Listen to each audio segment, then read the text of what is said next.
हीरे की तरह बनो। बहुत समय पहले की बात है। भारत की धरती पर शांति, करुणा और ज्ञान का प्रकाश फैलाने वाले महात्मा बुद्ध अपने शिष्यों के साथ एक गांव में ठहरे हुए थे।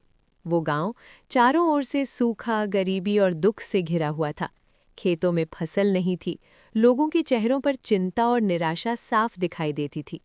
ऐसे कठिन समय में भी बुद्ध शांत और मुस्कुराते हुए लोगों से मिलते थे। उसी गांव में आनंद नाम का एक युवक रहता था।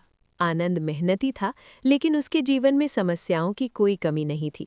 उसके पिता बीमार रहते थे, माँ दूसरों के घरों में काम करती थी और वो खुद दिन रात मेहनत करने के बावजूद सफल नहीं हो पा रहा था। गांव के लोग उसे अक्सर ताने देते, इतनी मेहनत का क्या फायदा जब किस्मत ही साथ न दे।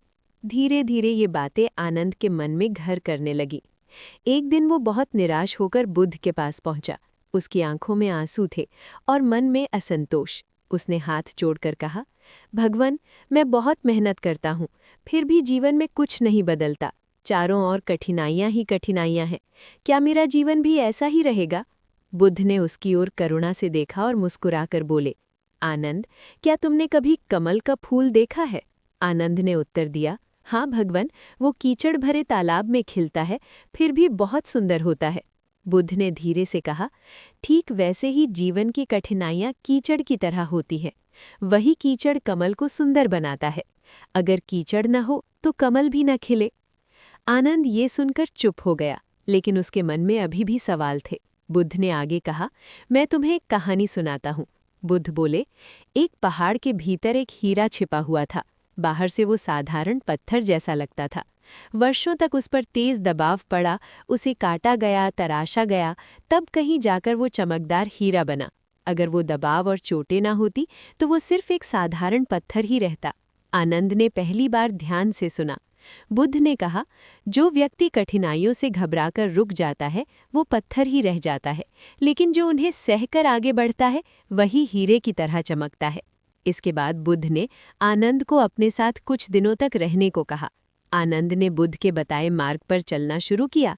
वो रोज ध्यान करता, अपने मन को शांत करता और मेहनत को बोझ नहीं बल्कि साधना मानने लगा। जब कोई उसका मजाक उड़ाता तो वो मुस्कुरा देता। जब असफलता मिलती तो वो उसे सीख मान लेता। धीरे धीरे आनंद के व्यवहार में बदलाव आने लगा। वो पहले से अधिक धैर्यवान, शांत और आत्मविश्वासी हो गया। उसकी मेहनत अब उसे थकाती नहीं थी, बल्कि शक्ति देती थी। गांव वालों ने भी ये बदलाव महसूस किया।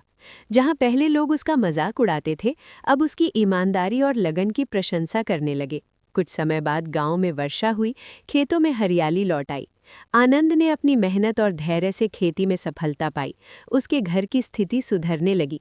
लेकिन सबसे बड़ा परिवर्तन बाहर नहीं, उसके भीतर हुआ था। अब वो कठिन परिस्थितियों से डरता नहीं था।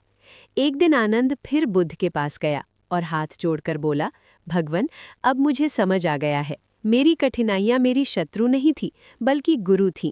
बुद्ध मुस्कुराए और बोले, यही सत्य है। याद रखो, कीचड़ में ही कमल खिलता है और दबाव में हीरा चमकता है। जो कठिनाइयों से भागता है वो जीवन से भागता है। जो उन्हें स्वीकार करता है वही महान बनता है। आनंद ने जीवन भर इस सीख को अपनाया। वो जहां भी गया लोगों को यही संदेश देता रहा कि दुख और संघर्ष जीवन का अंत नहीं, बल्कि नई शुरुआत है। सीख, कठिन परिस्थितियां हमें तोड़ने नहीं, तराशने आती हैं। जो संघर्ष से गुजरता है वही हीरे की तरह चमकता है।